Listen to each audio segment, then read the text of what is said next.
We are Gathering of the Geeks, podcast and YouTube show built around the things we as geeks all love. Hashtag we gather on Sundays. Thank you for checking out the one about raising hell and stuff. I'm one of your hosts, Emmet, and I'm joined by the Ted Lasso, to my coach Beard, Chris Evans. Chris, how are you? I'm doing swell. How about you? Oh, doing well. Raising hell and stuff. That the title of this show also made me realize about 5 minutes ago that I have no idea what we're going to be talking about today. So the and stuff, man, I'm ready for it. I'm ready for that and stuff. And stuff. Gathering of the Geeks is available on YouTube and wherever you get your podcast. Just search Gathering of the Geeks and you will find us. What's up to everybody in the comments already? Juan, Cookie, Eric, Phil, Grabs. I'm just scrolling. Ooh, guys from Midlife Vices are here. So I already saw Grabs, so I'm assuming that's probably Steve. Chris, what do you want to talk about today? There's a bunch of things. We got a pretty cool poll to talk about. We do, but I want to pick on this first. Okay, go for it. What is the open bar House of Nerd? Because we don't have an open bar, but that sounds fun. I was gonna say we're not the House of Nerd. There is no bar. So Juan, fill us in. I saw some very nice open bar-esque things from your I think it was your Twitter the last couple of days with you and Cookie being at New York Comic Con. Saw some good-looking ramen. Had everybody jealous. Chris, I saw your comment saying that you were jealous. I hang out too. Yeah, they were making me feel pretty lonesome all the way up here.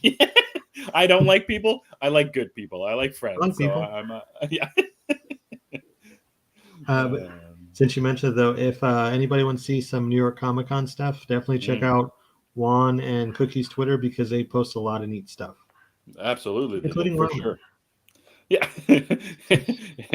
Including ramen. New York Comic Con and ramen. That's it for sure. New York Ramen Con? New York Ramen Con. Ooh. I would go to that. I would go to like a ramen. There's got that. Wouldn't that be something? A ramen con. Just every type of ramen there is, and it's just one booth after another of ramen. I'm sure there is a ramen festival. I know there's like gumbo festivals, and chili festivals, and pie festivals. There's all kinds of festivals and conventions. There's got to be a ramen one then. Yeah, I'm in. That's fine. Right now, we'll do it at Gathering Con 2023. That's right. I think it'll be fun. Yeah. Okay, so we're going to talk a little bit about more horror stuff today. Our poll is very horror-centered. We both watched a couple of horror-related things this week. I actually just finished one. I told Chris I was going to be a couple minutes late, and it selfishly was because I was trying to finish Werewolf by Night that I had started. And I'd started it a couple nights ago, and I watched the first 3 minutes or 5 minutes or something. I'm like, all right, I got to go to bed. And then I picked it up tonight. You watched essentially a trailer of it. I got into the introduction, the exposition of what the movie or the special is about, and then I just decided to go to bed. So, anyways, I turned it back on tonight after I got home from dinner, and I'm like, oh wait, this is only like 50 minutes. I'm like, okay, it's gonna be really close. So as soon as the end came up at the end of the movie, I was like, okay, I gotta get up, I gotta get on the show. So that's something that I watched, but we can talk about that later. Chris, what else did you get up to this week? I finally caught up with Detective Comics. The Rom V run. Mm-hmm. It's so what hits me right away from it is the art. I really like the art. It's very impressive. Also, I didn't realize that it had Harvey Dent in it, so that was cool. Right. And it's a different version of him, which I like. He's wearing like a Phantom of the Opera mask. That's right. Yeah. I love it. It's very cool. And he's like a normal person or normal part of society, I guess. Yeah. So that's neat too. You've read it, correct? I don't know where I haven't read. I know I've read the first issue and the second one of the run. So is there 3 out right now? There's 3. Okay, so I haven't read the latest one, the third one yet. Okay, so the third one is much more. It feels much more like a Batman book, but at the same time, I feel like this is a book that's smarter than me. I said it on Twitter, and I wanted to elaborate because I would agree. The way Ram V writes it reminds me of Jonathan Hickman, where it's very wordy, and it's very like I want to say highbrow, but that also makes me think I can only read Twig. That's right. You just want to see fun, lovable characters doing Right. goofy. No, I like the mix, but what I'm getting at is though, it's like a different experience for a Batman book.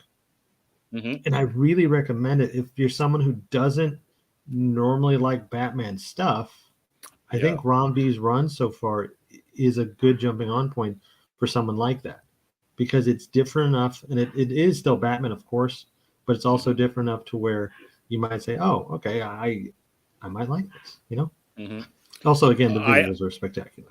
Yeah, I agree. Raphael Albuquerque's doing the art. Mm-hmm. He's very, very good. One of my favorites. And it's interesting you say, but that if you're not a fan of Batman to read this, so it's like something that's a little bit different for the Batman fan. If you go on the other side of the ledger to Batman with Chip Mm-hmm. Zdarsky, it's straight up Batman doing like there's just nonstop action and there's Bat family characters everywhere. Mm-hmm.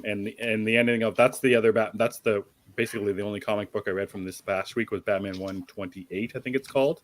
Yeah. And spoiler alert, Gotham's getting taken over again. So it's just like, Yes. oh, this is Batman. And like this is a Batman story. There's Batman action, there's Bat family, there's Bat gadgets, and blah blah blah blah blah. And then when you get to the Detective Comics, you're absolutely right, because it feels like it's a story that Ron V is getting into that, oh, it also has Batman in it. Mm-hmm. And it's not a bad thing. I don't think it's at all a bad thing. And you can tell me a little bit more about this, but is this one of the ones from Batman and Detective Comics where they do feel so far apart? Yes. Like I'm trying to think of Scott Snyder's run, and I think Tynion was on Detective Comics at the same time. Maybe I'm wrong about that, but they still feel like Batman books. And then when you get later on with the Mario Tamaki and Tynion on Batman, it still felt more or less that they were two Batman books. Does this one feel like they're farther apart than the last couple ones that you can recall? I think this kind of speaks to the original concept of having Batman and Detective Comics, where Detective Comics really is a different beast when it comes to storytelling and what's in it. Mm-hmm. And it hasn't been this way for a while because, like you said, the Tamaki Tynion stuff, it was still very clearly Batman. The Tom King, was Tynion writing Detective? Is that right? And I forgot about Tomasi's run on Detective. Oh, right. Tomasi. I don't know how I forgot that. I love Tomasi's run. Tomasi was also kind of like a Batman greatest hits in a way because they were all one shot or just short story arcs, but it was still very much Batman. So yeah, this is a nice return to form in a way because you are getting that different flavor of the character. And like Juan is saying, yeah, I would recommend you try Rombi because it is different. And I think it's worth a look. Even if like some of it kind of goes over my head, I'm just like, oh, well, all right then. But it's very, very interesting. And the whole operatic thing or opera stuff that they described is coming into play. And it's something cool. It's cooler than I thought it was going to. I thought he was just using that as a I don't know, just a fancy way to describe it, but there's something to it. Yeah, I agree. Ron V is a smart comic book writer. We know from one of our favorites with The Death of Layla Starr. Many Deaths of Layla Starr. A very smart book. And I assume DC knew what they were doing when they were hiring Ron V and both Chip Zdarsky on the two titles. Like this is what you're going to get. Yeah. And it's something different. And I don't know if it's working for everyone. But I like what you said off the hop, and people can always complain about DC Comics. Oh, another Batman book. This is the Batman book to read because of that. I think it's just another Batman book. It's not just another Batman book. I don't think. When will we get a Batman run where the world is not being threatened to be taken over by criminals? More Three Jokers, Robin, and Batman runs. Yeah, I'm kind of with that too, and I think that should be the distinction between the main title and Detective. Detective should always be smaller contained stories where the Batman title can be, oh, the world is ending, Ra's al Ghul is coming to demolish us from the sewers or whatever. Killer Croc is eating the city, who cares? But Detective should be smaller stories, I think, and that's kind of what this is. But now in this not final, but this last issue, it does feel like it's going to expand a little bit. Superman is focusing on protecting people post-world domination. Batman always has to prevent it. Which one is the grounded character here? That's a good point. Well, it's an interesting thought, and why people, the constant thing about Superman, he's so hard to adapt, blah blah blah. He's not. He's just a guy trying to protect his city, and like said, he said here, they can be both grounded in a certain way. And I think what he was getting to with the first comment he said about the Batman run, where the world is not being threatened to be taken over. I think that's the idea behind a lot of people's criticisms for the Chip Zdarsky run. Yeah. It's Gotham getting taken over again. We just got through that with Tynan's run in Joker War, and now we're just back into it again with this failsafe character taking over Batman again, or taking over Gotham again, and Batman having to rise up and take his city back. So I get the strife and the criticism around that. I just still like the Zdarsky run, though. I still think it's really working for me personally. Did you read anything? That was the only thing that I read was Batman 128. I didn't read anything else. Again, I think we talked about this last week. There's just so much to watch right now that I can't. I don't have any time to read anything because I'm too busy watching things. That's fair. I think I know I read something else, but I can't remember what it is right now. I know it. Yeah, I was gonna say I'd have to look it up just to see what was on, what even came out last week. I've just been more into indies lately, so I know it's something indie, but I can't remember what it was, which probably isn't a good sign. Yeah. Are you reading Dark Crisis? No. Because issue number 5 came out for that one, and it's actually really good. That was the indie title that I'm just looking it up on League of Comics here, was the Junkyard Joe, the Jeff Johns. No, not familiar. The Jeff Johns title. It's a spinoff from Geiger that he and Gary Frank did a while ago, and at the end of issue 5 or issue 6 of Geiger, there was this character called Junkyard Joe, and this is his kind of origin story, more or less. So that came out this week, which I read, and it was good. I'm still looking for a long time ago when this Geiger thing was announced. There was that Tomasi book that was announced. I was just thinking about that. Where is that book? Where is that book? I forget what it's called. Slug and something. I don't know, but I've been waiting. They are like the dream team as far as I'm concerned. They're great together. Where is that book? Yeah, I don't know where it is. I forgot about it. So you just mentioned Geiger, because there's supposed to be a whole Geiger universe. The Geigerverse, yeah. Yeah, well, this is apparently the Junkyard Joe came out before that, but they were teasing the other one well long before that. So Grab said he read Geiger, but has no recollection of Junkyard Joe. I never heard anybody talk about Junkyard Joe. What is a Junkyard Joe? He's a robot. I should have guessed that. The new series Junkyard Joe takes place during Vietnam, and this robot gets implanted into a unit in Vietnam, and then they kind of do her things, and we're finding out why he's sent there and what he is, and he's a robot with a soul, and blah blah blah blah blah. The art is incredible. Gary Frank is so good. He is so good. But again, the first title out of Geiger after the other ones that were announced wasn't Junkyard Joe that I was expecting. So I hope that Tomasi one still works, or still comes out anyways. Junkyard Joe just sounds fun. Yeah. Just sounds fun. And that was pretty much it. I just was just scrolling through the releases from last week, and there was nothing else that really caught my eye. Yeah, I don't know. For me, I've been kind of slow on comics also, but I did want to catch up on the Batman stuff, and I'm probably going to read 128 tonight, and then see what else there is. I know this week, I believe this is the week that Marvel's releasing that new horror book with Moon Knight, Elsa Bloodstone, some other people.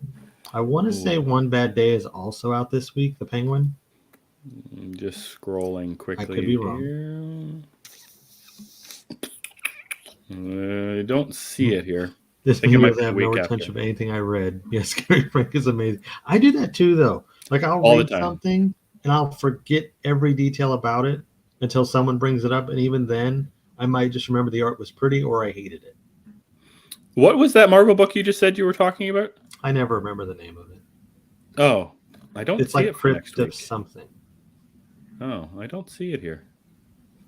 Crypt of Shadows. That's the week after. Oh, well. Yeah, Crypt of Shadows #1, October 19th. I guess I have time to catch up with other stuff then. Yeah, that's right. It is interesting. Maybe it's a cool segue to if you want to talk about Werewolf by Night, because I'm looking at the cover for Crypt of Shadows and I see Man Thing Oh yeah, and he's on there too. I see a Well, werewolf bef- and all that kind of stuff. So before we get to that, did you see the yep. DC Infinite announcement? I want to Okay, talk so about it. I saw it and it made me think of the conversation that we had just last week when we were talking about streaming and Mm-hmm. how comic things were getting good. So just explain it a They little bit more. watched the show, That's right. DC watches our Gathering so of the they should Geeks. sponsor us.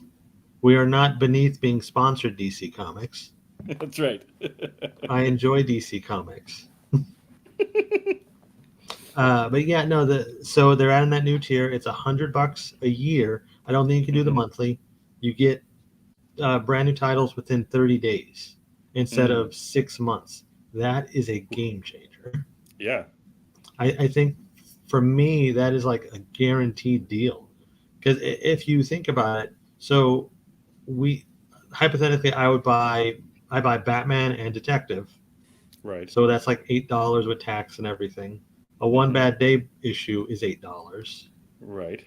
so that's 16. And then miscellaneous books I buy from DC, it adds up to probably $20 to $30 a month anyway. Yeah, and you times that by 12. Right. So I'm not going to do the full math, but anybody else who's good at that can. I think I'm It's over more than $100. $100. Right. Yeah. That's the bottom line we're going for here. We're cruising along that. We've hit the stop sign. It's over $100. I'm done. So I can Mm-hmm. get that deal, and I'm good to go. Plus, they're putting the graphic novels on there too, which is really neat, Mm. and stuff from Vertigo and all the other brands. So I think it's a great deal, and I'm curious though what this means for comic book stores. Yeah, 30 days isn't a long time. No.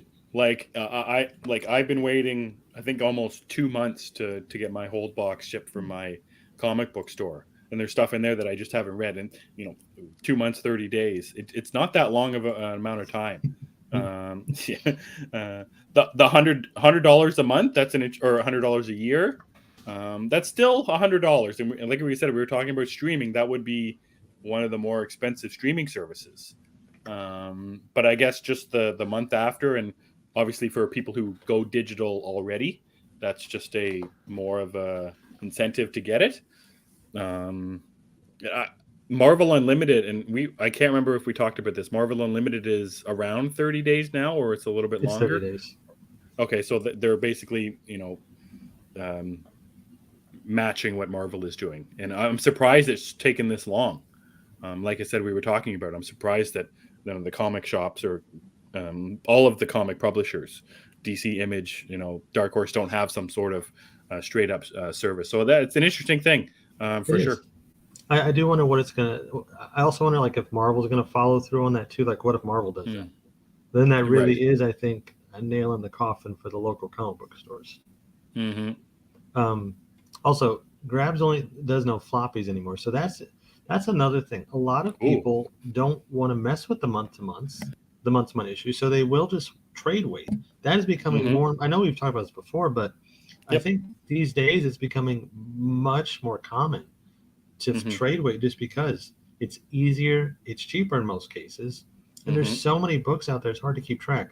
Like you and I, you went through a list just now, and like I didn't read that because you have no time. Yep. Yeah, I'm onto the same kind of thing. I still do floppies for certain covers or a series of something. Like I got do a Power Bomb. I'm getting all the covers for that, and Jurassic League. I'm getting all the covers for that, just because of Philip Kennedy Johnson on the covers. But there's a book that's out this week, one of our favorites from this year, The Closet. The trade is out. The trade is out this coming week. I didn't get any of this floppies for it, as well as Public Domain. I'm not getting any of the floppies for it as well. I will trade weight for that one. So it's book dependent, but I'm not bound saying I need to get floppies just because floppies are out. I see people every week posting 15, 20 books that they pick up every week of just floppies. That's more awesome. or less, it feels like it's great for them. I like looking at the videos, but I almost feel like, are you doing this out of obligation or are you doing this out of want? So I'm definitely in the want category now, and also the afford category. where I can pick and choose. And I like the pick and choose option, just like we were talking about last week when we were talking about streaming. Mhm. Different ways of viewing something, which whatever is best for you. That's fair. Grab says the LCS will be fine. Most comic readers are collectors, not just readers. That's an excellent point too. A lot of these guys, they do just buy stuff to collect it, and that's cool too. I mean, fan the way you want to fan. You know, whatever you like doing, as long as it's not heroin. Zeddy said, perfect for someone like me who still loves going to my LCS but doesn't have the time like I used to go monthly, and it's caused me to drop titles I've been reading like Son of Cal and miss other runs. Yeah, that's kind of the beauty of this new thing. Now you pay your money, the yearly fee, and you're good to go with, whatever you want essentially. Because they're even expanding the library, not just from those new titles, but other stuff too. I love it. Oh yeah, the new did you see, the new Superman book looks great too. They announced a bunch of stuff yesterday. I was gonna say that's what I wanted to mention quickly about the New York Comic Con. Like they're calling it the Year of Superman next year, which is pretty interesting. I like that. I thought that put some respect on his. Interesting. That's right. LCS may be the place to buy variants and exclusives, or digital is the place to maintain your monthly comic reading at a more cost-effective rate. Well said. I like to combine his and Grab's comments together and make like a super comment. I like it. That is the proper explanation. Mm-hmm. Yeah, absolutely. What else? Is that good? You want to move on to Werewolf by Night? I think it's time to Howl at the Moon. Okay, so I'm feeling very Ted Lasso tonight. Let's go. Okay, let's do it then. I thought this was a really interesting concept, aside from what the quality of the special or film was. 50 minutes, black and white, characters we had never seen before in the MCU. I don't know if this is in the MCU or whatever, it doesn't really matter.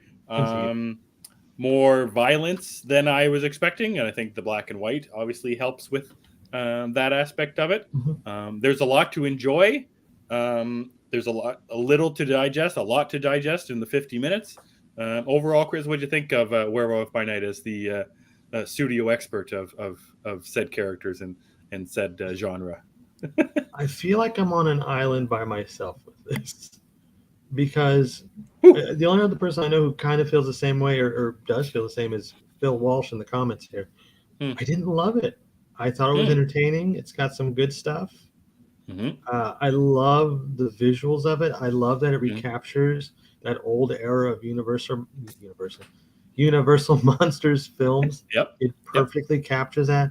Even now, the burns in the film, like when it would burn in the circles. Fantastic. Love it. But then when it came to the actual story, I think it's a little light on story. It's heavy on substance, light on story. The finale is really cool, but it comes so far at the end, finale I get it, but it's so like you wait to see something specific and you get it at the end and it's kind of quick. I didn't love the lighting that they used. It was hard to see Jack, I think. Might have been my TV, but I thought it was hard to see Jack, and then it's just over before you know it. So I was left a little disappointed, and I was very, very excited for this. Right. But at the end of the day, I didn't hate it. I didn't love it. It's entertaining enough, and that's fine. Would it have been better for you as a a Disney Plus show, 6 episodes, an hour 45-minute movie? Do you think the more breadth of time would have helped with the story and the finale being so rushed like you thought? Maybe if there was some more time, because it is rather short. Maybe if we could have got a 90-minute special or even just a full hour, because it's not even a full hour. Nope. So I don't know. It could have been better for me, but I know everybody else is loving it, and that's cool. I'm glad everybody else is.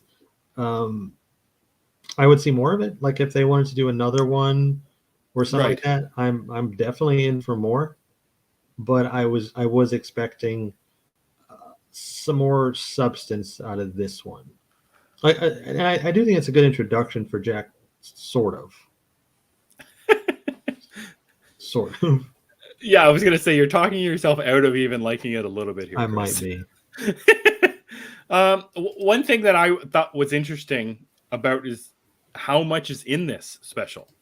Like we've got the Bloodstone stuff, we got other hunters, we've got Man Thing, we've got Jack and the Werewolf, we got this woman who I don't know who it is. That doesn't matter. Also This Bloodstone. just seems so okay. Thank you. So there's just feel like there's a lot in this first little bit. Like I said when I was watching the first 3 or 4 or 5 minutes, there's just so much exposition in the first little bit, and they just pack a lot into it. And I wonder if it was spaced out a little bit more about the hunters, more about these other hunters that are walking around. Basically, all we know about them is how many monsters they've killed. Yeah, 50, 100, whatever. And then so it's like it's hunters for 25 minutes, and then it's Jack for 30 minutes or whatever. So it was a weird way of doing it.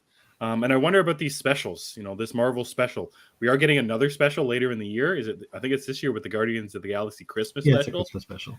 So I wonder if this is a theme, and I wonder, like, are we going to get an Easter special eventually, That would be interesting. or something like that. Tony Stark Easter special. That's right. Him and Pepper He rises, just, hiding candy or something. Yeah. No. and on the third day, yeah. Right. Iron Man rises. I just wonder about this special thing. Overall, if this is a trend now with these type of specials, 50 minutes of horror, 50 minutes of Christmas. Like I feel like that's what they're getting to with these specials. Like I think I saw, I don't know who it was online. Somebody, this is now part of their spooky season rewatch. Yeah, it just kind of added into the thing. And if we get more, I just like the variety of this special. I do too. Like that, but I agree about the substance. Let's just 50 minutes. Give us another 10, 20. Give us more of these characters. A little bit more. I would like to know more about Jack too. For somebody that has no idea who this is, and even Man Thing. Why does Jack know Man Thing? Yeah. And, who the hell is Man Thing? What is Man Thing? Why is Gamora? Yeah, exactly. For people who have no idea, this would have been quite the shock to them. I think. Obviously, they're watching it if they're into comics and that kind of thing. But for me, I'm into comics. A Man Thing, I guess he's just the opposite of Swamp Thing. I have no idea who Jack is. He's a werewolf. I have no idea. I don't know who the Bloodstone people are. No idea. And you don't find out more about these things as you watch this special. And I guess that's more or less my critique is I don't know more about these characters after watching this 50 minutes. Well, that's also an interesting thing when you think about it, because in the other MCU Disney Plus stuff, we have been allowed to meet these characters and learn who they are. Like in the most recent case, She-Hulk. I knew nothing about She-Hulk before this series. I knew her name was Jennifer, and that was really it. Right.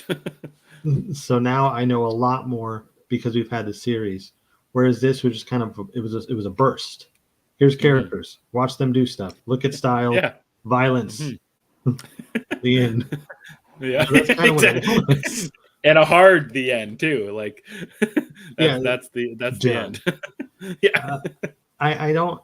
And the thing about it also is you mentioned you don't know who Jack is before or after watching this, and I kind of see that as an issue because going forward, let's say they want to do another Werewolf by Night something. Well, you're still going to be wondering, well, who is this guy? What is he doing? Yeah. Yeah. And Elsa's not explained at all. Elsa's a pretty cool character. Not explained.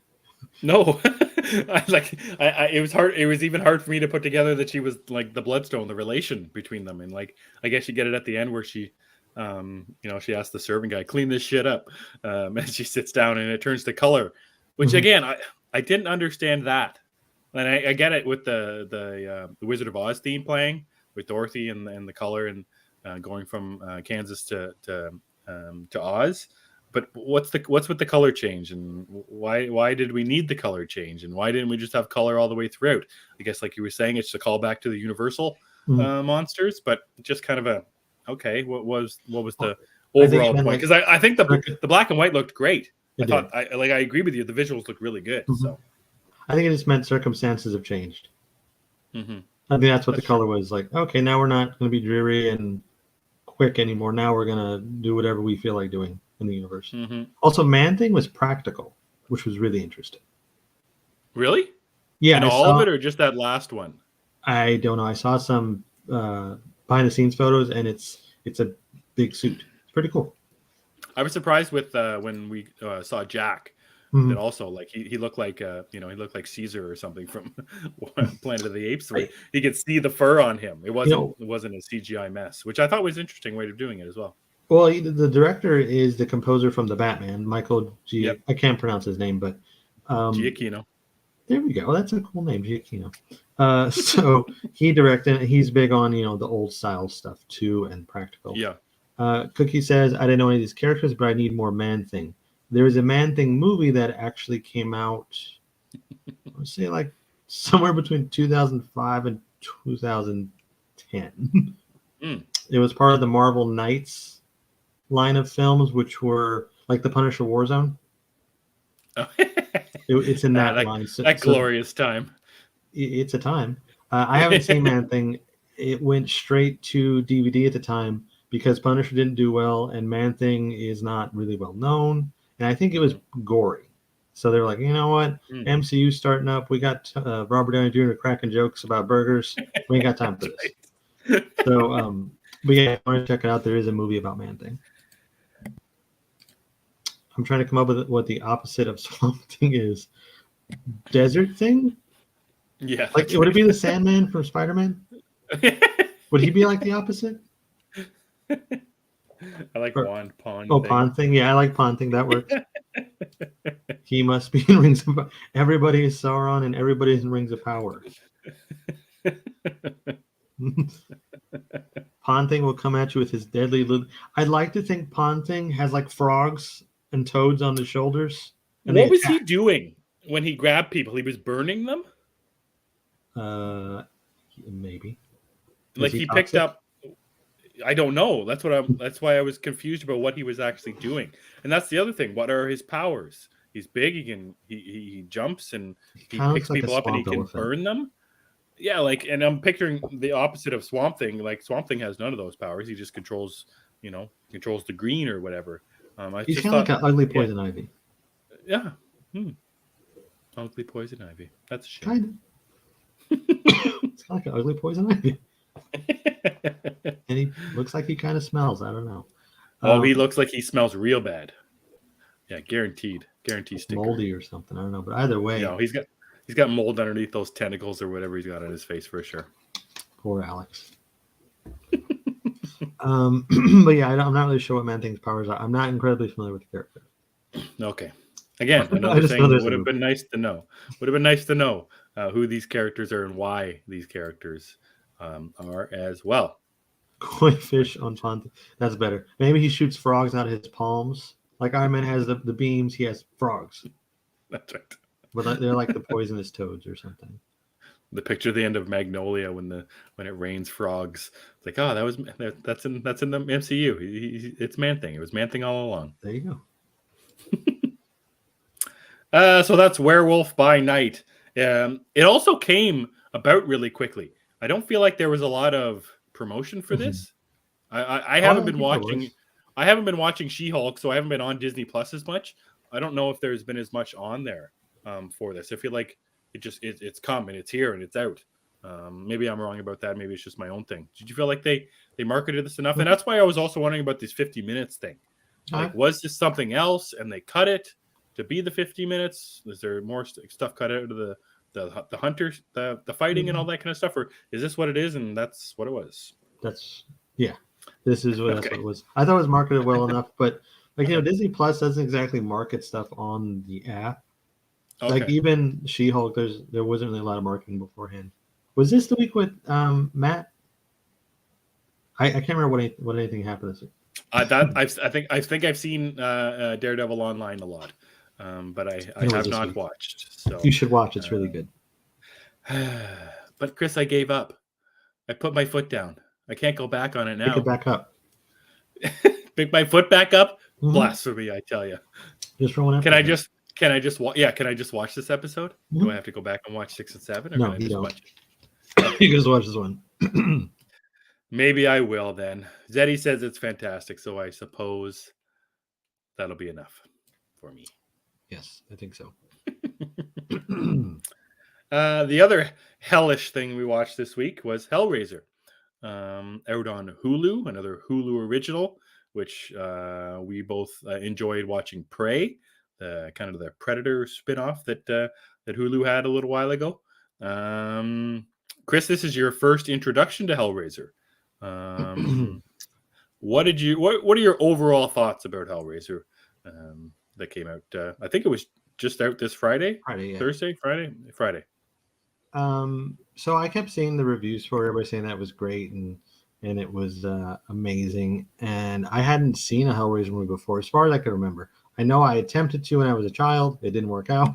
So, this is the first one I can say I've watched. And I was really happy with it. I think it is kind of a slow burn, but that's cool. Mm-hmm. I think none of the humans are likable. Again, we're not watching it for the humans.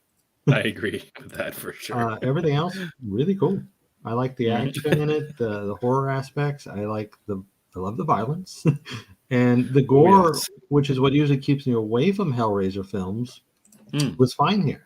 I thought it wasn't grotesque. It wasn't gratuitous. I thought it was fine. So I really liked Hellraiser a lot. I would agree, except for that last thing you just said about the really, really liking it a lot. I like the, what are they called? Cenobites? The Cenobites. I thought the look of all of them was creepy as heck. All of them. Like the guy with no lips and the chattering teeth. Mm-hmm. He's in the other ones, from what I understand. Someone told me that. Okay, so I've seen, the only memory I have of Hellraiser is obviously Pinhead, the hooks, and there's one movie where this guy's moving into a house and he's carrying a couch up the stairs with whomever, his wife or whatever, and there's a nail sticking out.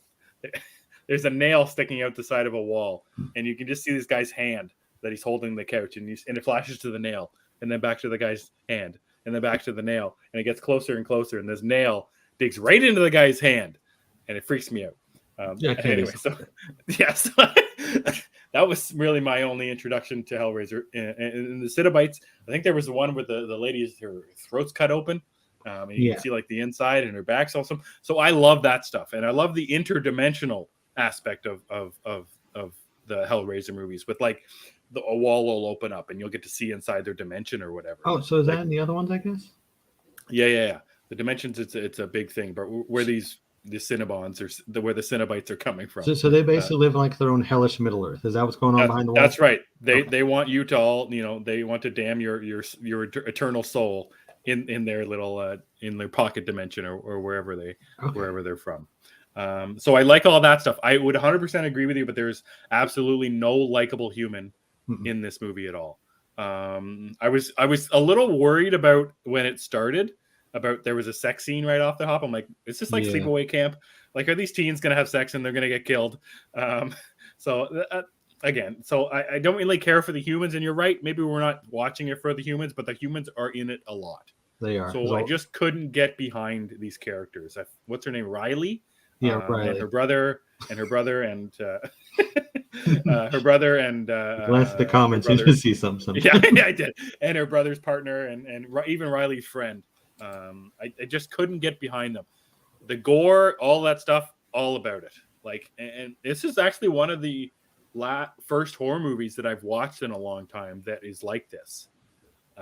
Overly gory. I've lately been staying away from it and more or less watching a little bit psychological, more jump scares. Scream, the newer Scream, again, wasn't overly gory, but there was violence in it. But like this, Hellraiser had skin. Like there's the one at the end. That was cool. I think it's the girl when they're in the van and she's in the other dimension, and cool. her whole entire back is ripped off. I was like, oh my god. So I thought it was really well done, that kind of stuff. But I just wish the humans were maybe a little bit more likable overall. Before I respond, I wonder. And Grab says, guys, I have to say I listened through episode 4 of Elves, Hobbits, and Potatoes. Fantastic job on that podcast. Thank you guys. Thank you so much for listening to it. We have a blast doing that show. Yeah, absolutely. So for me, I'm trying to articulate this without it sounding strange. I love seeing them get ripped apart. There's really no way to say it nicely. I didn't like anybody, So when they would be killed off one by one, I was like, yes, let's keep doing it. Maybe that's what they were going for. Let's I give think so. every character is unlikable, and as we kill them, everyone will cheer. Right, and that's kind of what happened. The only one I did like was Colin. Which one was he? Colin was her brother's boyfriend. With he had the stuff all what do you have, the strings all over him or something? Yeah. Did I remember that correctly? Right. Yeah, he was cool. I think he's the only one. Also, you're starting a Cinnabon. I can't say that. Cinnabon. Cinnabons. Yeah. Cinnabon. The potato show. They had it come. They did have it coming. Every one of them. And I'm kind of. I don't want to spoil it, but there's one character that should have bit the bullet and didn't. But I guess that's why there's sequels. Sure, and that's the thing I was interested about with it's not really an after credit scene, but it's like right before the credits. They're building on more stuff, and Goran Vishnick's character. Yeah, that's right. The box thing that they're dealing with, the puzzle thing, I thought was really interesting. I thought that like the lore of the Hellraisers, the Pinheads. I love all that stuff. So I'm here. I'm here for more of that stuff for sure. I hope they make more of them. I hope Hulu gets into more of this stuff, and I want to look now. Teasing for Cinnabons. More for these Hulu originals that are coming out. I want to see what else they got going on. Because Prey, I really, really, really enjoyed, and Hellraiser as well. Yeah, thanks, Krabs. So I want to see more. I want to see more from Hulu originals because I'm pretty optimistic about this little. I don't even know what it is. This sub pocket of horror action movies that they got going on. This niche that they've got here with these horror remakes or whatever. So far, they're 2 for 2. If you ask me, I think Prey is better, but Hellraiser it's a pretty good time. It also teaches you if you find a puzzle box randomly, don't play with it. Put that sucker back. Right. Don't. If you find somebody's random Rubik's Cube, it's not yours. Put it down. That's right. If you see it at the estate sale in a little cardboard box, walk away. Yeah. Move on to the next one. Just keep going. But yeah, I'm interested to see what Hulu does next as far as their pocket universe they've got here. Yeah. I'm hoping for some more Prey, and I would really like another Hellraiser because it was entertaining, and I want to see more what they could do. I like the proximity of how they were released not far from each other either. It feels like, and that's why I want to look to see what else is coming. I feel like there could be another Hulu original within another couple months. I'm interested. If you take nothing from what we say, it is what Phil says. Lesson for today: don't play with puzzle boxes. Yeah. And don't try to smuggle them. Don't try to import them. Just leave them be. That's right. And when the lady with pins comes, don't talk to her. I don't even know what you would do. She was very creepy. Very creepy. I think that, especially when she pulled out that one nail, and I thought that was gross. You expect it to be like an inch long, but it's like 4 inches. It's like it just doesn't end when she's pulling it. I was like, oh man. Whew. And I don't want your used needle. Yeah, that's right. Sanitary, not very sanitary. It doesn't look sanitary. You first of all, I'm scared because you're gonna poke me, and then sanitary. Come on, I don't need that. Cookie says after Prey and Hellraiser, I'll watch any horror that Hulu. I can't speak. It is the horror. Yeah, the horror. It's about the horror. 2020 continues. Oh yeah, horror in 2020 continues to be fire. I agree. Hey, we still got one more to go too. Halloween ends. The big baby. One. That's 5 the big days one. Away. She's a great Pinhead. Did y'all hear the sound when she put? Yeah, it was also gross. Thanks for pointing that out, Juan. I'm remembering it. Juan was actually one of the really positive reviews I saw too that made me want to watch it. It seemed like our crew of people were really excited to watch this right away too, which was kind of cool. Everyone kind of got to watch it at the same time. Yeah, so that was cool. Spooky month prevails. I imagine we're all gonna have a celebration on Friday when Halloween Ends comes out. Yeah. I'll be watching it that weekend for sure. I can't wait to talk about it. We'll talk about it on Sunday, I assume. Are you going to be able to see it? Are you going to watch it at home, or are you going to watch it at home? You don't like the theater for horror movies? Not yet. I kind of want to do the 2 a.m. watch, but it's going to be 2 hours long, so maybe not. It's not like we're not gonna have enough to watch next weekend. Oh my god. There is no shortage to watch. Yeah. So what else did you watch? Anything else this week that you wanted to mention, or just want to stick to the 2 horror things? I mean, again, you should watch She-Hulk. I'll do it. I'll watch the latest episode. Okay. Yeah, just the latest. Then you could turn it off. Like, you never think about it again. It doesn't matter. You just need I'll to watch it with my. I assume he'll. Will he like it? Is there action? I don't know if it's good. Is there action between the two? Not that Oh kind yeah, of action. yeah, there is. But is there fighting? Is Daredevil fighting? Yeah, he's fighting. You're not doing very good here, Chris. I would say just watch it. Okay, I'll watch it. God damn it. But I watched that. I watched Halloween, the original, because it's amazing. Nice. I watched some of The Frighteners. Have you ever seen The Frighteners with Michael J. Fox? Absolutely beautiful movie. Yes. So I haven't seen it in a long time. And I was rewatching. I was like, man, this is amazing. Yep. I forgot Peter Jackson, baby. Mm-hmm. Peter Jackson being Peter Jackson before he was Peter Jackson with Lord of the Rings. That's the best Peter Jackson as far as I'm concerned. His horror movies, top shelf. And I've only seen that one. You should check out some of his other ones. I forget what they're Dead something. Dead Alive, I think I want to call it. I think so. Oh, I'm gonna look it up quickly. Did you start Midnight Club? I didn't. I'm watching it with my daughter, and she's at her father's this weekend. So, but I'm really excited to watch it. I read that the one episode has the most jump scares. Oh, okay. It is Dead Alive. The most jump scares ever, which I'm excited to see. Like 21 jump scares in an entire movie or in one episode. So I want to watch that. Yeah, it's on my list, but I haven't got to it. I didn't know he did Dead Alive, so that's cool. Yeah, yeah. Oh, and the other one's Brain Dead. That's another real funky one. Yeah. Okay, so he makes like weird stuff. Oh, he's a weird. And the other one, Bad Taste. That's his first one. Not familiar with that one. Anyway, so yeah, early Peter Jackson is a great time. Zeddy says, and I want to plug this too. Zeddy says, speaking of October 14th, make sure you are following the Vigilante 39. I highly recommend you guys do so. Yeah, got a cool thing coming up this weekend. Yep, yes. Absolutely. What else? I was watching Casper. That's always fun. I've basically been watching spooky stuff and lot of Big Bang Theory as usual.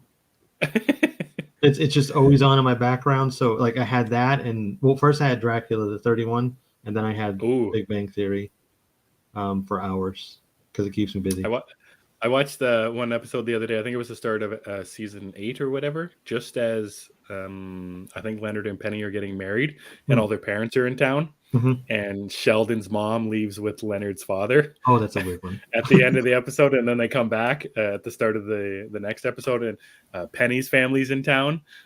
It's just a glorious time of bickering, and Penny's brother is the one who is incarcerated. He went to jail for making meth. Yeah, and they're just so proud. Him and his father, Keith Carradine, who I love. Keith Carradine is so good. They're proud of being rednecks. and Leonard's father, I can't remember his name. I believe it's played by Judd Hirsch. Judd Hirsch, absolutely outstanding. I love Judd Hirsch. I do. So good. Well, that thing I sent you, the Halloween that almost wasn't. He plays Dracula in that. Oh, I gotta watch that for sure. I gotta watch that. It's 30 minutes. It's really fun. But yeah, that's pretty much all I watched. And you didn't watch anything else other than horror stuff? Yeah, just the two things. I don't think we watched House of the Dragon on Sunday, but I don't know if we need to talk about that. We can probably save it for the finale in 2 weeks if we want to bring that back up again. Rings of Power, Interview with a Vampire. Rings of Power, Interview with a Vampire. Rhymes a little bit. Aside from that, that's pretty much it. Baseball season is over now for my team, so that's one thing off the docket, but hockey season starts next week. We'll see how it all shakes out. I wanted to get to this question that Zeddy asked us earlier because you are a big Doom Patrol fan, and I'm a big Titans fan. Oh, there we go. So, did you see the trailer? I didn't. Out today? Yes. I totally missed them. He even tagged you. That's Who did? I think Zeddy did. Oh, son of a bitch. Sorry, Zeddy. I'll check it out, man. Busy day for busy weekend. up here in Canada. That's fair. I only saw pieces of the Titan stuff anyway, but I'm pretty excited. Well, tell me about it. What I know you don't watch Doom Patrol, but are you? Did you watch the trailer? Did you get it kind of? I didn't watch the trailer for Doom Patrol because I've only seen the first like 4 or 5 episodes. I know that. What's the point, right? Well, the best part is I've tried to watch it, I think 3 different times. Each time I try to watch it, I get 1 episode ahead of where I was the last time. So by that logic, I will eventually finish it. But I did see the Titan stuff. The Titan stuff looks really good. Yeah, what do you think? What do you think about Titans? You know, it's been for me. I enjoy Titans, but there's a lot to not like about Titans, or I find a lot to not like. How do you feel that? You know, I think season 3, from what I remember watching, what other people have said was one of the best seasons so far. Mm-hmm. So, how do you feel going into season 4 with what you saw from the trailer? I'm pretty excited. I think that season 3 was good. It was really good, but it just went downhill really quick in those last few episodes, which seems to be a Titans thing. I was going to say that's a trend, isn't it? Yeah, it is with them. But up until a certain point, it was very, very good. And even the less than great episodes weren't bad. They were just not as good. So I'm pretty amped for season 4. They got Brother Blood is in it. I think that's his name. I forget. Beast Boy has a cool suit now, and it looks like the comics. Into that. Nice. I'm excited. And they got Lex Luthor this season. That's gonna be fun. Titus Welliver. Yeah. Love Titus Welliver. That's an instant watch for me. Love that guy. That's a cool choice. Mm-hmm. Unexpected. He's got a beard too, right? Mm-hmm. Like Titus Welliver's got a pretty famous beard right now, so I guess he's like, I'll do it. I'm shaving my head, but I ain't shaving my beard. If I'm not mistaken, the CW Lex also has a beard, so maybe that's a thing now. Oh, John Cryer? Yeah, I think John Cryer's Lex has a beard too. Bearded Lex, I like. I think bearded Lex is the thing going forward. So I'll watch Titans. It's on. I'll watch it. It's got some of my favorite characters in it. Doom Patrol, very excited for.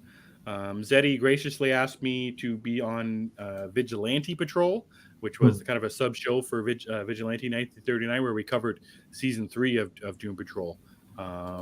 It's some of the best DC content that DC has ever put out, or not ever put out, but put out in the last, I guess it's been 5-10 years. Brendan Fraser, amazing. Timothy Dalton every once in a while. There's a lot to like about Doom Patrol. It's just one of the most imaginative, original concepts. I hope we're getting the Dead Boy Detectives spin-off from Doom Patrol that was announced. Chris, I think you'd like it a lot. It deals with detectives who talk to dead people. It's kind of my very, thing. very good. So I'm very excited for Doom Patrol. I'm excited for it because when Zeddy and I were talking about it for Vigilante Patrol, it felt like we were not on an island to ourselves. It feels like Titans gets all the fanfare because it has Robin and it's got thank you.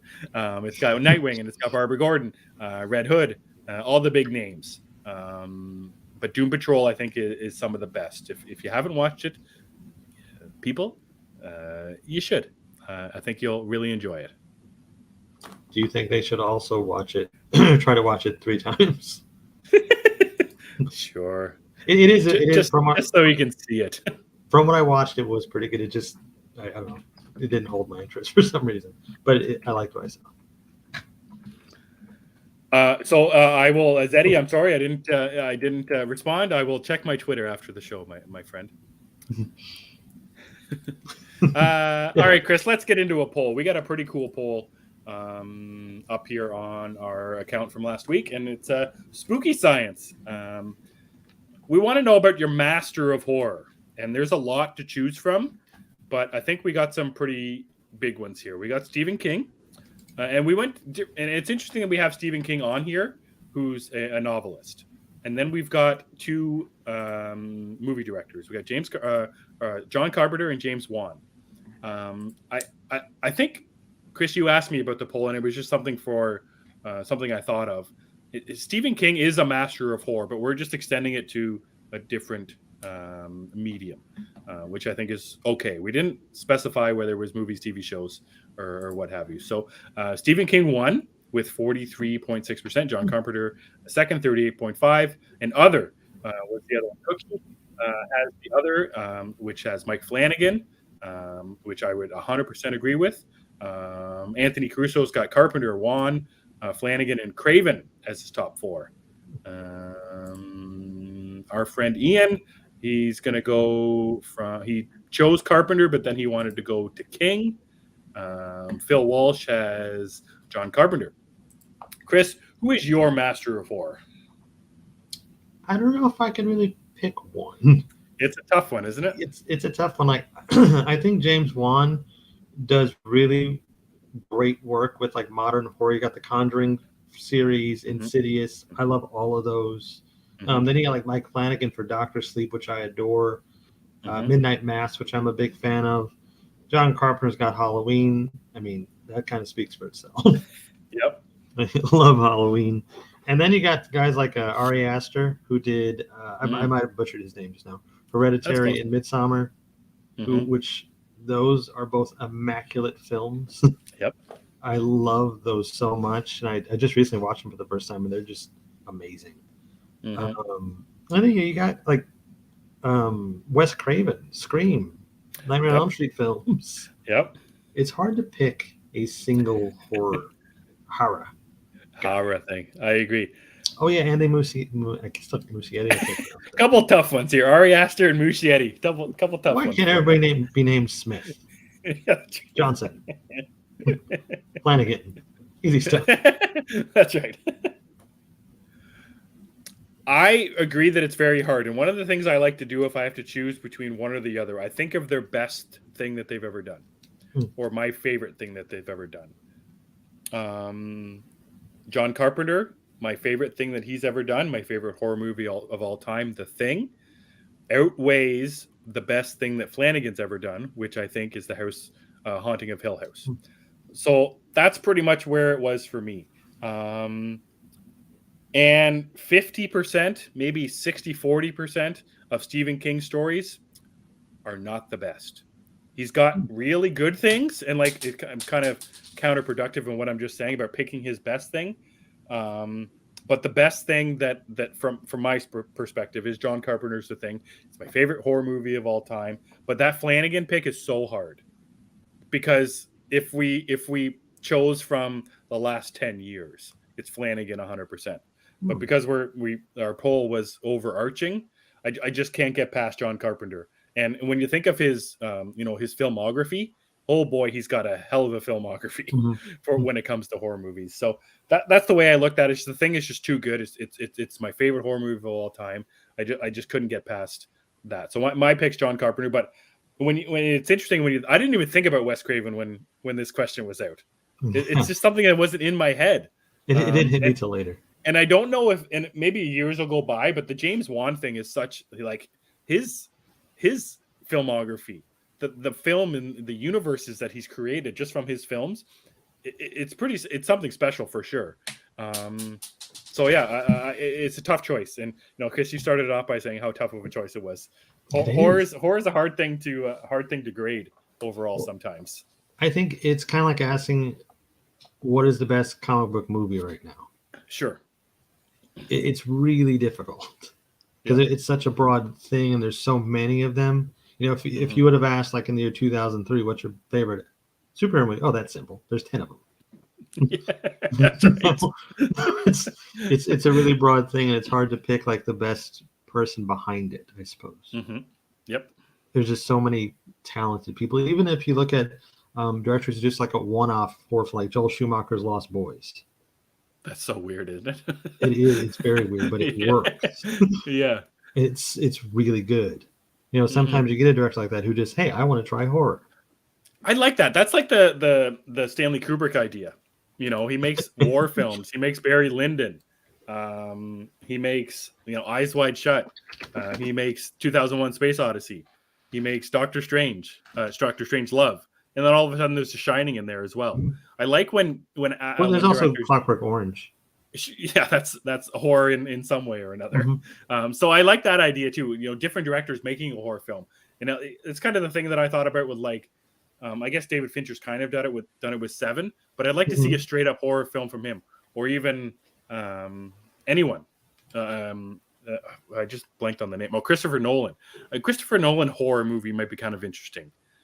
Just different directors doing a bunch of different genres. I like that idea. So it's interesting you said Schumacher and Lost Boys. That's interesting. It's just a weird thing because you wouldn't have expected. If you look at his other filmography, it doesn't really fit with. Well, also, didn't he do that number 23 movie with Jim Carrey? Yes. So I guess there's 2 horror films that I could think of off the top of my head on his. Every comic movie is a contender. Don't come in. Oh, Ant-Man. Horror fans are the best, that's for sure. No drama. Yeah, that's another thing. The horror. Okay, no, I just was reading this out loud, and my mind immediately went to the complaining on Hellraiser right now. I was just gonna say, and also about Interview with the Vampire too. Yeah, but that's more of I think a smaller group. Yeah, I get it. Maybe, I don't know. The Hellraiser guys are pretty vocal at the moment about the Doug Bradley versus I think her name is Jamie Clayton. Oh, people, fuck off! Get over yourselves. I'm just I know, I get it. It's so annoying. But yeah, horror is a fun genre because it is so broad and there's so much of it, and there's a lot of good stuff. Oh, well, yeah, like we were talking about. Yeah. No, and that's Matt Reeves, and we were just talking about Peter Jackson as well. Mm-hmm. He started out making B budget horror movies, and then he went into making the biggest trilogy of all time. So it's interesting. Directors direct. If you're a good director, you can direct kind of anything. I just like, I like how sometimes you start off little. I was thinking of James Wan making Saw for $2 million or whatever, and then he made Aquaman. It's really interesting. Where there's a will, there's a way. That's right. That's it. It's like the little train that could or something, Yeah, little toot up. Yeah, I think I can. I think I can. That's the guy. Is that Thomas the Tank? I get it. No, that's Thomas the Tank Engine is from. Oh, maybe it is Thomas the Tank Engine. I don't know. I always thought those looked evil, but that's just me. Oh, the ones like Shining Time Station. You guys got Shining Time Station in? Is that what it's called? With Ringo Starr and George Carlin as the conductor. Do what? Ringo Starr in a train show. Yeah. You guys didn't have that down there with Thomas the Tank Engine and their faces, or in the trains. Yeah, the Thomas. Faces are on the. Okay, I didn't know Ringo Starr was in that. Maybe I forgot that. Yeah, he's the conductor, and then Carlin. Yeah, and eventually Ringo left, and they got George Carlin. Yeah. Okay, I've seen the George Carlin stuff. I've never seen the Ringo Starr. That's the one that played more often. Either way, I think Thomas is a scary creature, and much like the horror film they're making of the Grinch, they should do one of Thomas. The train doesn't stop; it just keeps going. kind of like Speed, but the bus is alive. In this case, it'd be the train is alive, and it knows it's going to blow up, but it keeps going no matter how much Keanu tries to stop it. They should. It'll happen one day. The little engine that could is. I think I can. That's let the right one. Let the right one. New series started on Showtime tonight. Yes, I forgot. I saw. I think maybe just a quick trailer for that. I didn't know they were doing that. I did. Cookie actually reminded me about a week ago because they had a panel at New York Comic Con. Very cool. Thomas the Tank Demon Train. There you go. It writes itself. Phil, it writes itself, Phil. Congratulations. You've done it. It writes itself.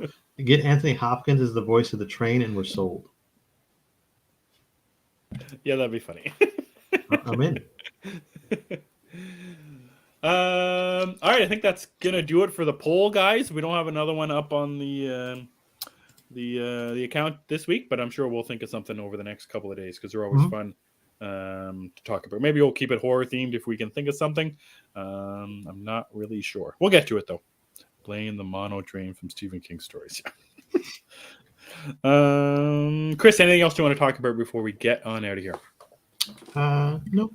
I'm just we got a big night of TV. You got House of the Dragon, Walking Dead, Interview with the Vampire, and we have Let the Right One In to watch. This is a big week too because we got Halloween Ends, V39 is doing something fun on Friday, so everybody keep an eye out for Yes. that. Yes. Midlife Vice is going to have something fun this week too. Just saying. With a certain someone. Yeah, maybe something like that.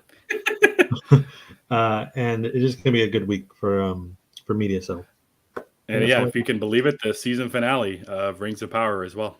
Yes, very excited. Crazy to and think She-Hulk. that's happening.